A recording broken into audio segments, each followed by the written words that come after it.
Okay, సలాములేకం, అస్సలాములేకం.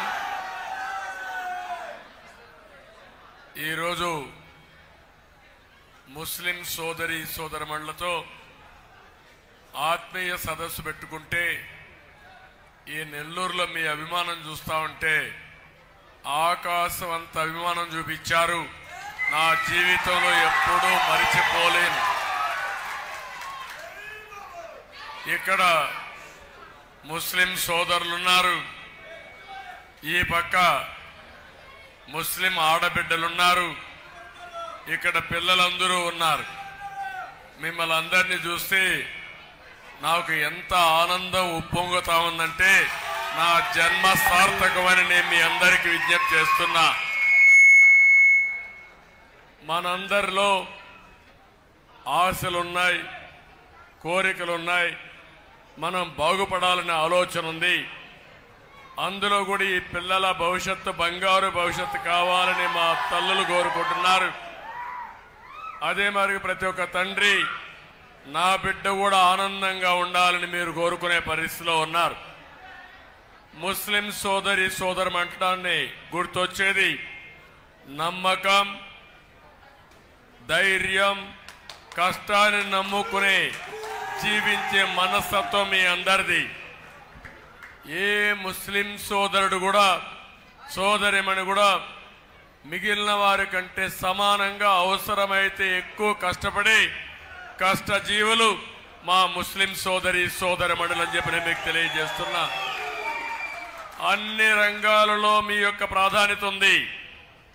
సమర్థనీయంగా మీరు పనిచేస్తున్నారు. అదే సమయంలో మీరు కోరుకునేది ఆత్మ గౌరవంగా బతకాలి, ఆత్మవిశ్వాసంతో ముందుకు పోవాలని చెప్పి మీరు ఆలోచిస్తారు.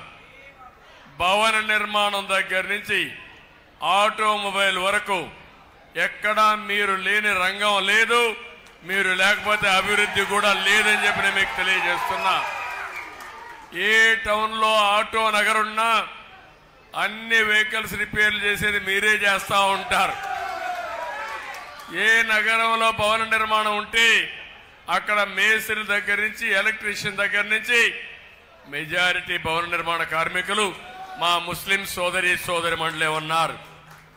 నేను ఒకటే మిమ్మల్ని అడుగుతున్నా, నేననే చూశారు, 5 ఏళ్లు పరిపాలన చూశారు.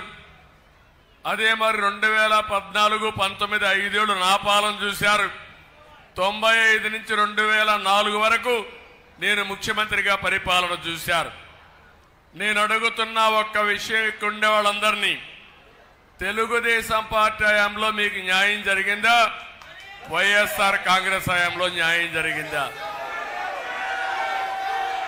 ఈ ఒక్క క్వశ్చన్కి నేను అడుగుతున్నా. ఇప్పుడు మిమ్మల్ని అందరినీ మళ్ళీ మనస్సాక్షిగా చెప్పండి, తెలుగుదేశం పార్టీ హయాంలో మీకు న్యాయం జరిగిందా లేదా అని అడుగుతున్నాను. జరిగిందంటే చేతుల పైకెత్తండి. అది మీ విశ్వాసం. ఇప్పుడు కూడా పరిపాలన అనేది ప్రజా రంజకంగా ఉండాలి, ప్రజల కోసం పరిపాలించాలి. స్వార్థం కోసం దోపిడీ చేసి ప్రజల్ని మోసం చేస్తే ఎక్కువ రోజులు ఆ మోసాలు సాగవు. అందుకే మీరు చూడండి, 2014లో విభజన జరిగింది, ఆదాయం లేదు రాష్ట్రానికి, 16,000 కోట్ల రూపాయలు డెఫిసిట్ ఫైనాన్స్ ఉంది. తెలంగాణ కంటే తలసరి ఆదాయం తక్కువ ఉంది. కానీ నాకు మనస్థిమిత ఉంది, మనోధైర్యం ఉంది. చేసే సత్తా ఉన్న పార్టీ తెలుగుదేశం పార్టీ.